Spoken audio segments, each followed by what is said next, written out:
Namah Shri Atirajaya Vivekananda Suraye Satchit Sukhasvarupaya Swami Tapaharine.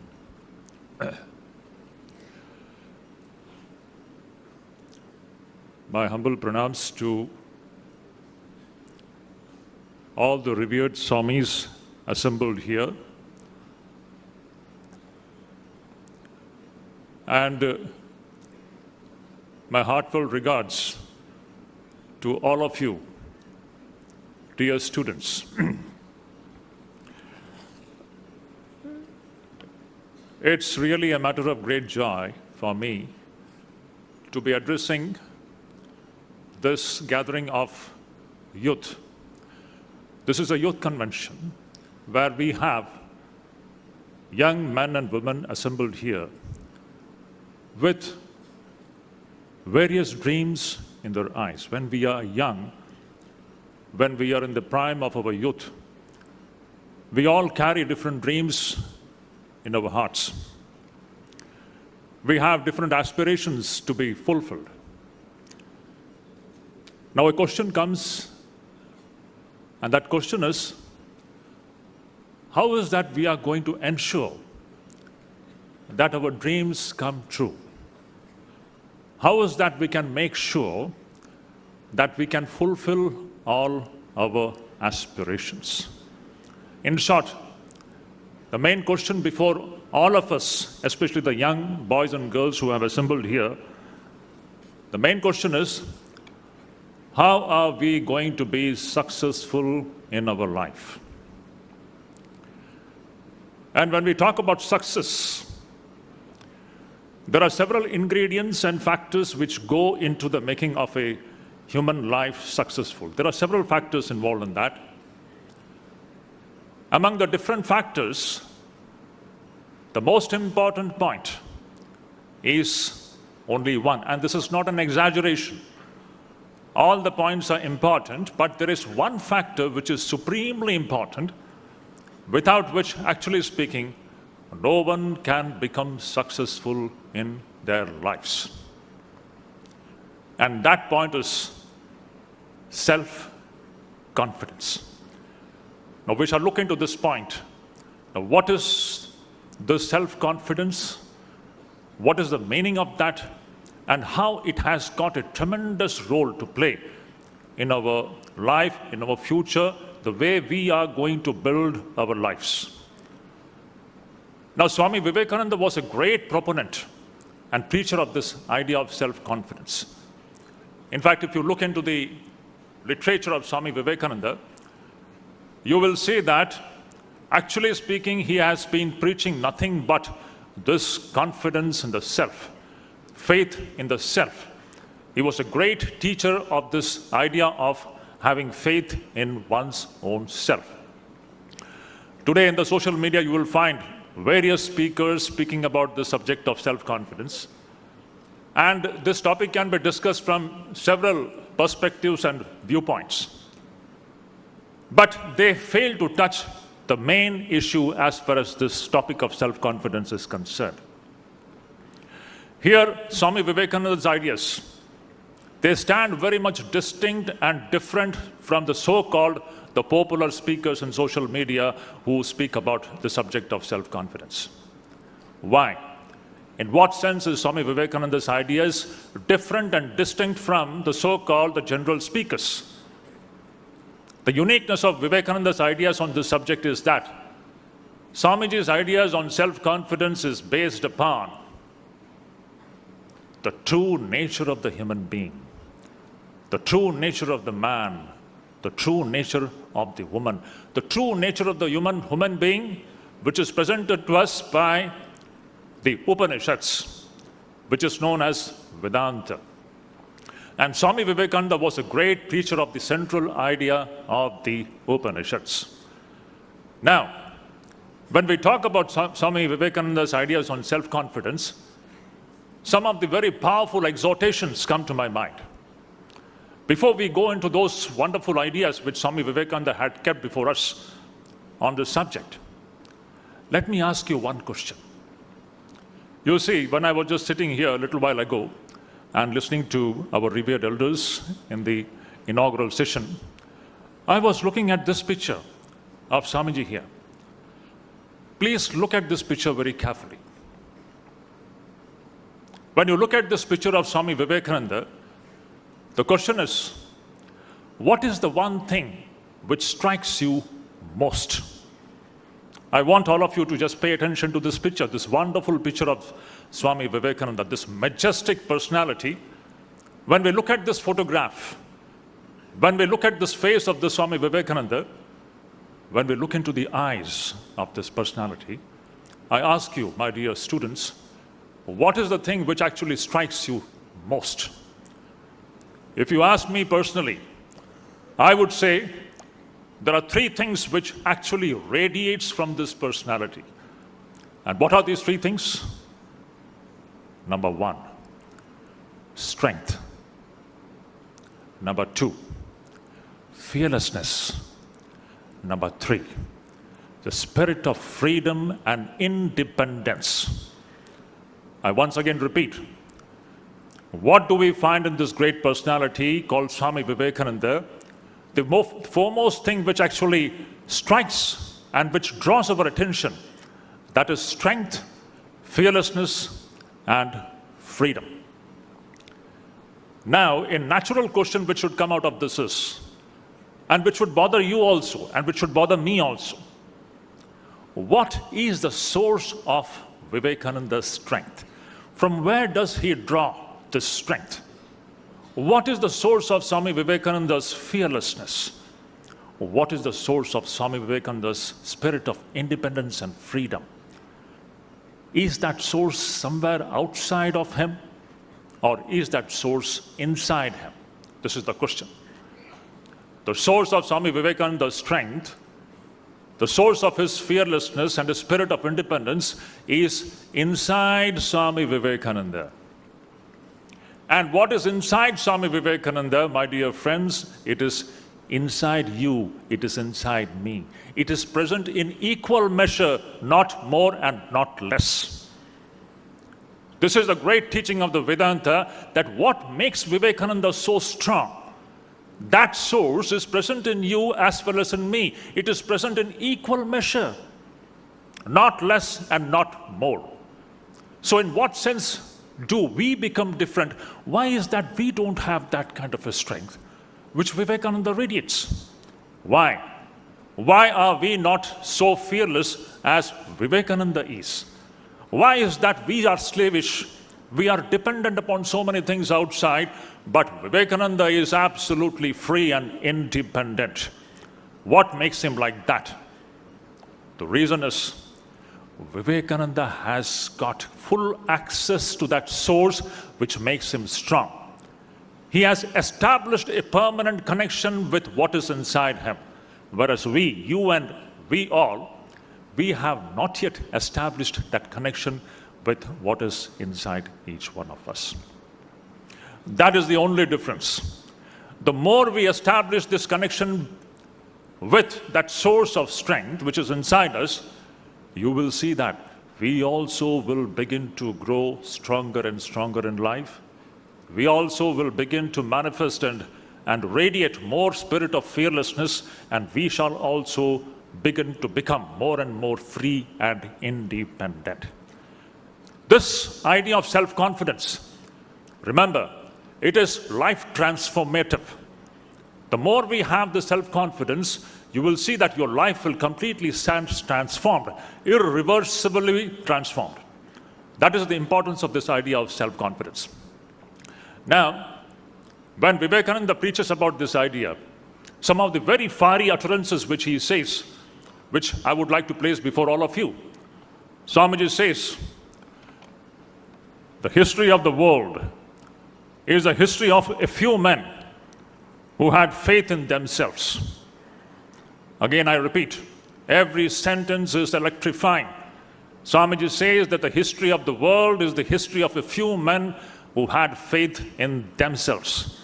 It is this faith which calls out the divinity from within. You can do anything. Swamiji says, you can do anything. You fail only when you do not strive sufficiently to manifest the infinite power which is lodged inside you. Why do we fail in life? We fail in life because we fail to manifest that infinite power which is lodged inside each one of us. The moment you are gripped with self-doubt, the moment you lose faith in yourself, death comes, failure comes. That's why Swamiji says, have faith in yourself. Faith, faith, faith. That is the secret of greatness. Swamiji says, you may have faith in all the 330 millions of gods and goddesses of your religion. Mind you, what a beautiful sentence it is. We are all used to have faith in all the things external. You may have faith in all the 330 millions of gods and goddesses of your religion, and yet, if you don't have faith in your own self, you have no salvation. You cannot succeed in life without having this tremendous faith in one's own self. That's why Swamiji says, have faith in yourself, have faith in yourself, and stand upon that faith, be strong, be bold. This is the great, powerful exhortation coming from Swami Vivekananda. Now, we have been talking about this faith in one's own self, faith in one's own self. What is the meaning of this having faith in one's own self? To have faith in one's own self means to have faith in the infinite power which is lodged inside each one of you. Again, I repeat, faith in yourself means it is not faith in your muscular power. It is not merely the faith in your physical frame. It is a faith within something which is more deeper. Faith in that center, which is the very repository of infinite power and blessedness. Now, this is that center within each one of us. This center, which is the center of infinite power, this is the center within each one of us, which is referred to as Atman in our great Upanishadic literature. So, faith in yourself means faith in the Atman, which is your true nature. My dear children, our true nature is not this physical framework. We are not limited to this small body-mind complex, this frail and fragile framework with which we are so much identified. We think that we are men, we are women, we are something more than all these limited identities. That is what the great Upanishads teach us. Upanishads tell us that you are beyond this body and mind. You are that immortal, all-powerful Atman. Now the problem is, presently, we are not aware of this Atman. This Atman is as if it is completely hidden. Ignorance. Owing to ignorance, this infinite center of power is totally oblivious to our awareness. We are not aware about it. It is completely as if it is lost. As if this empire of the Atman, this all-powerful empire of the Atman is as if it is lost. Now the main goal of the human life, my dear students, remember, the goal of human life is not only the question of just passing some examinations and getting a job. The goal of human life of every man and every woman is to regain this lost empire. To regain this lost empire, and there are certain methods to do it.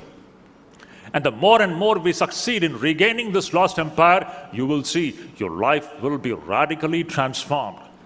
That's why our main job is to rebuild our life, remake our character based upon this Atman ideology. So faith in yourself means faith in this Atman. In fact, this word self-confidence, this English term, is very incomplete and incapable to convey the main idea of what this term confidence is. A better term is our Sanskrit term or the Indian term, which is Atma Vishwas. We all know Vishwas means faith. But Vishwas in what? Vishwas in the Atman. That is what is self-confidence. The more and more we have this Atma Vishwas, you will see what a great transformation it can bring about in our lives.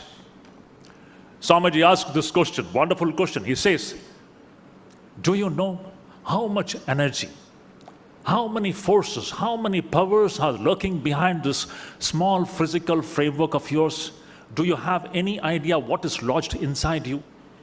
We have no idea about it. Swamiji says, do not think that you are weak. Behind this frail and fragile framework of yours, Swamiji says, is the center of infinite power and infinite blessedness, which is known as the Atman. That's why we need to have faith in this Atman. And by the power of this Atman, you will see your entire life will become transformed. All your actions will become transformed. All your actions will become magnified and deified. Life itself will become divinized. This is Swami Vivekananda's message. With the touch of this Atman, your entire life is going to be completely divinized and deified and magnified. Through the actions coming from this Atman idea, you can do wonderful things in life. Nothing is unachievable for a person who has established this connection with this infinite source of power which is inside each one of us. That's why Swamiji says, what is the difference between one man and the other man? The only difference between one man and the other man is only in the difference in the degree of Atma Vishwas that person has. A person who has got more Atma Vishwas, a person who has got more faith in one's own self, he will be a more successful person.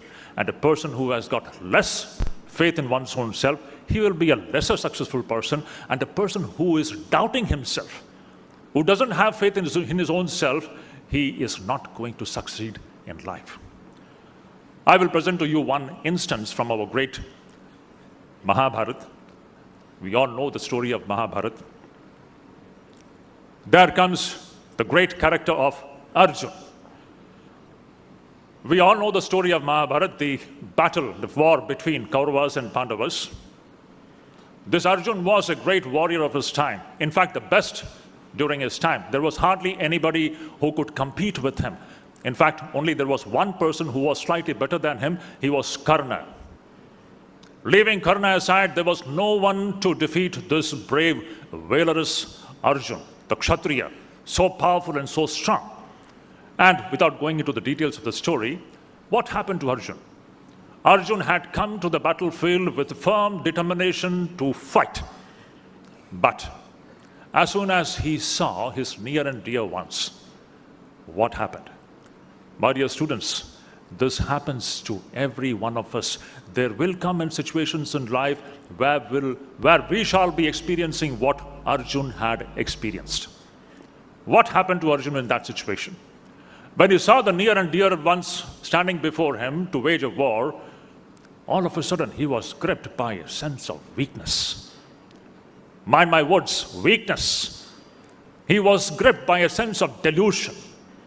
He was gripped by a sense of confusion. He lost the clarity of his mind. He lost the capacity to think clearly and see clearly. And in that situation, when we are weak, our limbs begin to tremble. Our mouth becomes dried up.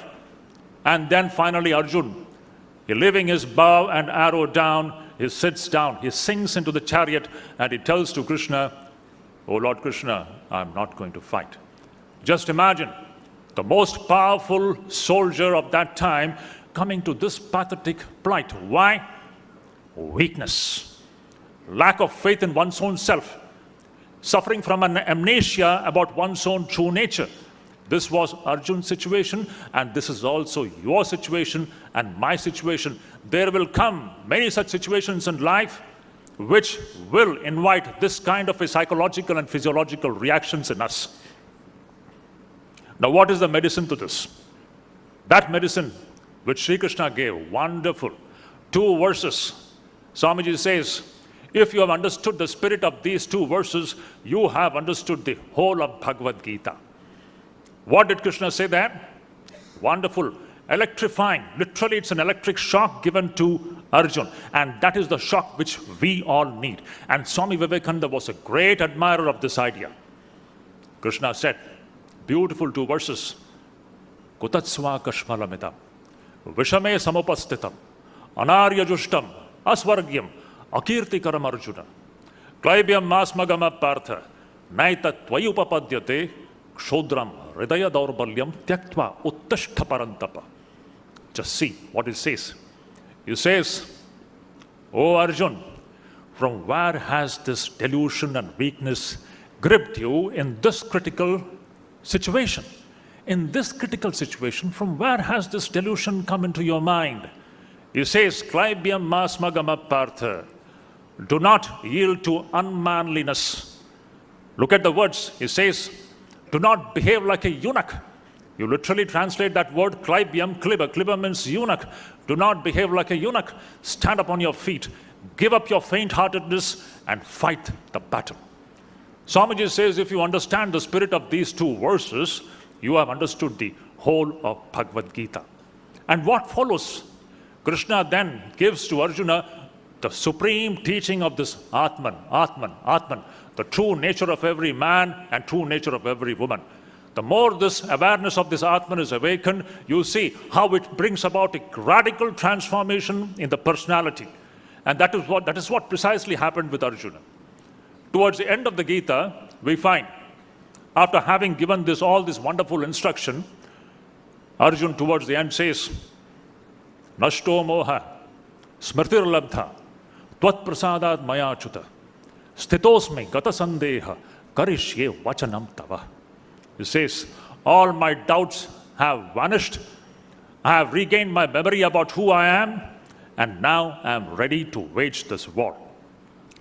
This is the spirit actually we all need in life. See, you are all youngsters here, young men and women. You have a long way to go. Life was never a cakewalk. It is not a cakewalk, and it is never going to be a cakewalk. Take it. You have to face. At every step, you will see that you will be facing an adamantine wall of opposition. How are you going to face the situation? Every time situation is not going to be favorable. Situations may be favorable. Most of the time you will find it is not in your favor. And yet you will have to face this brute. From where are you going to draw the strength to face this life? That strength is not going to come from somewhere outside. That is what Vivekananda preaches, this great idea of Atma Vishwas, self-faith, self-faith. The more you have this faith in yourself, you see what radical transformation can come in your life and personality. As I said before, this idea of self-faith and self-confidence is life transformative. It radically and irreversibly transforms the human character and personality, and it gives you illimitable strength to face the challenges and ups and downs of life. That's why Swamiji says, man, when you have this kind of strength which is coming from the Atman, Swamiji says, what we want is strong, vigorous, bold men. Men who believe in themselves, men who are strong. And from where is this strength going to come? It is going to come from this Atman. I'll just read out a wonderful quote. Swamiji says, men, these are wanted. Everything else will be ready, but strong and vigorous men. Sincere to the backbone, we want such strong men. 100 such, and the world becomes revolutionized. For centuries, people have been taught theories of degradation. How true it is. For the last 1,000 years, we Indians have been told that you are nobody, you are nobody, you are nobody, and we have become nobodies. Swamiji says that now it is time for everyone to listen to this idea of the Atman. Because it is from this idea of the Atman that strength is going to come. And what India today needs is this great idea of strength. We want young, strong, vigorous, bold, young men and women with strength in them, muscles of iron, nerves of steel. This is what Swami Vivekananda's ideas of strength was. And opposite to this is the idea of weakness. This weakness is the only thing which Swamiji says is sin. If at all there is any sin in this life, weakness is the only sin. It is weakness which makes us miserable in life. It is weakness which is the cause of all suffering in human life. It is weakness which makes us commit crimes. It is weakness which makes us speak lie. It is weakness which makes us really miserable in life. And what is the solution for this weakness? The only solution for this weakness is strength, which comes from this great center of the Atman. That's why Swami Vivekananda's very powerful exhortation, which is so dear to most of us, Swamiji says in a very poetic manner, he says, that's why, what is that we are supposed to do? Teach yourself. Teach everyone his real nature. Call upon the sleeping soul and see how it awakes. What a beautiful idea. Swamiji says, teach yourself. What are you going to teach yourself? Teach yourself about the Atman. Teach everyone about the Atman. Call upon the sleeping soul and see how it awakes. Power will come, glory will come, goodness will come, purity will come. Everything that is excellent will come when the sleeping soul is roused to self-conscious activity. These are some of the very powerful exhortations given by Swami Vivekananda, so that we young men and women of this country, we can take our life ahead. My dear students, one more last point and I will wind up my talk. Today, India is standing at the threshold of becoming a great power globally. We all know this. In 1947, what was the condition of India? From that absolutely a poor and pathetic state, today India is the 5th largest economy in the world. And in the next decade, India is going to become the 3rd largest economy in the world in the matter of few more years. And it is predicted that by 2047, when we shall be celebrating the centenary of India's independence, India will be at par with the most powerful nations in the world. This Swami Vivekananda had predicted 125 years back, and his whole hope was on the young generation. So you all have a great onus, great responsibility. In the coming decades, you have to play a great role. And to play this great role, to execute your plans, to execute your ideas, you need strength. And that strength, my dear friends, can come from this Atman and Atman alone. So we need to remake our life. We need to rebuild our character based upon this Atman idea, and we have to take this point seriously. Thank you so much.